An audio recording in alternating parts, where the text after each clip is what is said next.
Tu t'ennuies dans ton village et aimerais vivre la grande ville? T'es écœuré des contrées compactées de l'Europe, les contrées saturées? Tu rêves de laisser derrière toi l'écrasant soleil d'Afrique pour façonner ton premier bonhomme de neige? Ou voulez quitter Haïti, chérie, pour joindre-nous dans Pays Saison Freddy? Aujourd'hui, les pour et les contre de la vie à Montréal. Dis-moi tout de suite ce qui t'intéresse par rapport à Montréal. Tu peux me laisser ça dans les commentaires, je les lis tous. Et tant qu'à y être, donne-moi donc un coup de pouce et abonne-toi à ma chaîne pour voir les prochains épisodes. Il y a aussi mes liens Facebook en bas si tu veux jaser.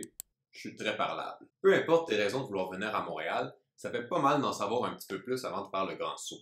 Je suis né à Montréal, j'y vis depuis 27 ans et je me propose de partager ce que j'en sais, les pour et les contre. Premier gros pour, qui est vraiment probablement mon préféré puis la meilleure raison que j'ai de vivre à Montréal, ce sont les espaces verts.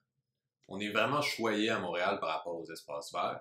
Non seulement toutes les rues sont bordées d'arbres, ce qui est déjà assez extraordinaire pour une ville nord-américaine, mais en plus, on a plus de 85 parcs à travers la ville, dont certains parcs forts, dont le parc La Fontaine et le parc Maisonneuve, qui sont parmi les plus gros parcs de l'île, mais aussi, ce qui est, je crois, le plus gros, le parc du Mont-Royal, qui est en fait au centre, au cœur de la ville.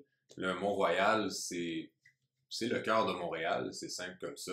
C'est une grosse zone verte au centre de Montréal, avec plusieurs sentiers, plusieurs belvédères qui nous permettent d'observer la ville de haut. D'ailleurs, il y a une loi à Montréal qui empêche de bâtir plus haut que le Mont-Royal pour qu'on puisse garder cette belle vue-là. Dans tous ces parcs-là, l'hiver, on peut aller faire du ski de fond ou de la raquette, mais aussi souvent du patin à glace. Il y a des patinoires publiques qui sont aménagées, puis c'est complètement gratuit d'y accéder. Parlant de gratuité dans les parcs, en été, il y a souvent des piscines qui sont ouvertes au public. Premier contre de Montréal, puis ceux qui y habitent seront d'accord avec moi, les nids de poules. Qu'est-ce que c'est que les nids de poules? Les nids de poules, c'est des gros trous qui se font dans la chaussée à cause du gel et du dégel. Ça, c'est un vrai plaisir pour les suspensions de votre char. Entendre voiture. Ensuite, il y a la neige. Ça, c'est pas clair. Ça pourrait être un pour, ça pourrait être un contre. Mais n'importe qui vit à Montréal va vous dire que pour aimer la vie au Québec, il faut apprendre à aimer l'hiver et la neige. Ceci étant dit, ça fait quand même du bien de savoir à quoi on s'expose. Par exemple, régulièrement, pendant l'hiver, si vous sortez et que vous voulez accéder à votre automobile, vous allez devoir vous équiper d'un balai puis d'une gratte pour enlever la neige du dessus puis déglacer les vitres, les bonheurs de Montréal. Ceci étant dit, on a un excellent réseau, une excellente équipe de déneigeurs à Montréal. Ils sont très efficaces, puis ils se mettent au travail dès que la neige tombe.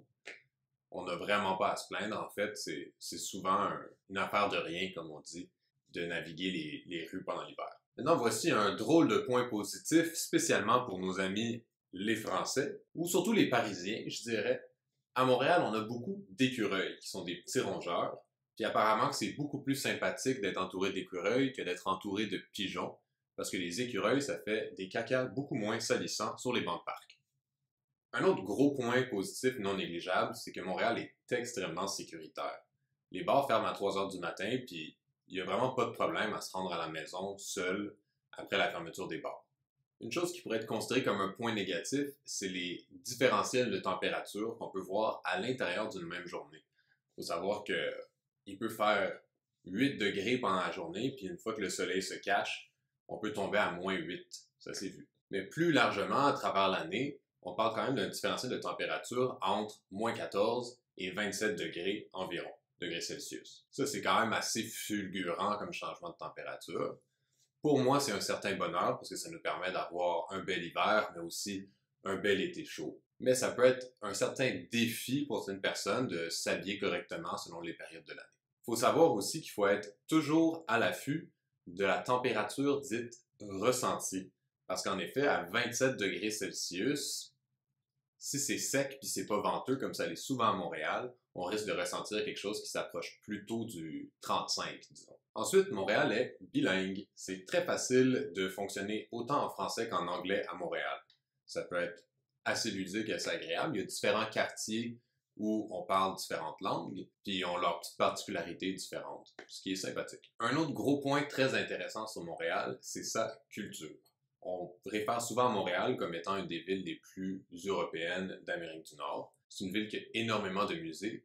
On en compte plus de 45 musées intérieurs et environ 5 musées extérieurs qu'on appelle des espaces pour la vie, le réseau Espace pour la vie, dans le fond, qui comprend le jardin botanique, un des plus beaux jardins botaniques au monde, qui est d'ailleurs vraiment pas cher à y accéder, l'insectarium, le planétarium, le biodôme et la biosphère. Toujours dans le sujet de la culture, il y a les nombreux festivals qu'on retrouve à Montréal. En été, c'est vraiment un plaisir de se promener à Montréal. Il y a des festivals presque à tous les coins de rue, il y en a dans tous les quartiers, de toutes sortes, puis la grande majorité sont gratuits. Oui, oui, vous avez bien entendu, gratis. Festival de jazz, francophonie, etc. On peut se promener puis se retrouver devant une scène à un certain moment donné. On regarde, on écoute, on jase, et voilà. Mention spéciale au Montréal complètement cirque. D'ailleurs, Montréal est une des grandes villes de cirque à travers le monde, puis on a vraiment la chance d'avoir des artistes de cirque internationaux qui viennent étudier ici, puis qui populent nos rues pendant ce festival-là, puis qui rendent chaque coin de rue une exposition du corps. Ah! Les taxes foncières. Pas grand-chose à dire là-dessus, c'est cher. Puis, tant qu'à être dans le déplaisant, on peut bien parler aussi du trafic.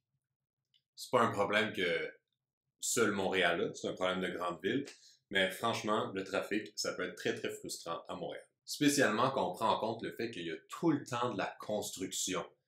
Les fameux cônes jaunes, les cônes oranges, vous allez les connaître intimement. D'ailleurs, c'est souvent un petit peu mystique de pourquoi il y a de la construction, pourquoi elle dure aussi longtemps. Souvent, il y a des chantiers qui restent là avec aucun ouvrier dessus pendant des mois. C'est un vrai plaisir. Et pour rester dans le même thème, le stationnement. C'est pas toujours facile de se stationner à Montréal. D'ailleurs, c'est assez rare de trouver, surtout dans les quartiers centraux, des domiciles qui sont dotés de garages. Alors, les gens vont devoir se stationner dans la rue. Il y a beaucoup de vignettes, ce qui est très le fun pour les résidents, mais ce qui peut rendre ça très difficile pour les visiteurs. Continuons avec la bouffe. Ça, c'est un vrai plaisir à Montréal. On est vraiment gâtés quand on parle de nourriture. On a une ville qui est quand même très multiethnique, alors on a beaucoup d'influences de toutes sortes de types de cuisine. Il y a vraiment des restaurants partout. D'ailleurs, c'est c'est la ville en Amérique du Nord qui a le plus de restaurants par habitant. Faut le faire. On peut pas parler de restaurant ou de bouffe à Montréal sans mentionner le bagel. Les bagels sont incroyables. Si vous en avez jamais mangé, faut que vous veniez. S'il y a des Montréalais ici, dites-moi, Team Saint-Viateur ou Team Fairmount? Par exemple, si on compare la bouffe en épicerie à celle en France, c'est quand même plus cher, ça il faut le savoir.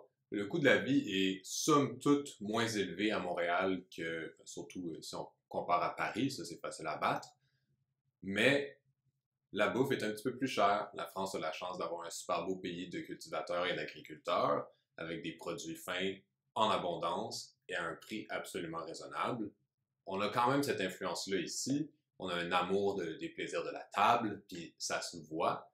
Mais on est seulement bon par rapport à l'Amérique du Nord, pas nécessairement par rapport à l'Europe. D'ailleurs, si tu viens de l'ouest du Canada et que tu es habitué au prix de la nourriture, disons en Colombie-Britannique, tu vas être quand même agréablement surpris de voir que la facture est quand même un petit peu moins chère ici. Restons dans les plaisirs de la table, mais parlons maintenant de bière.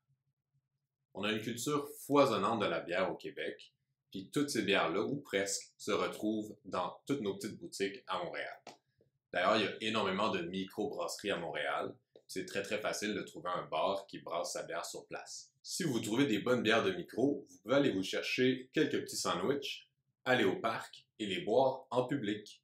Tant qu'on fait un pique-nique, on a le droit de consommer de l'alcool dans les parcs de Montréal. C'est pas encore Berlin, mais c'est pas pire. Puis une fois le pique-nique terminé ou les sandwichs terminés, on peut se diriger au bar puis y rester jusqu'à 3 heures du matin.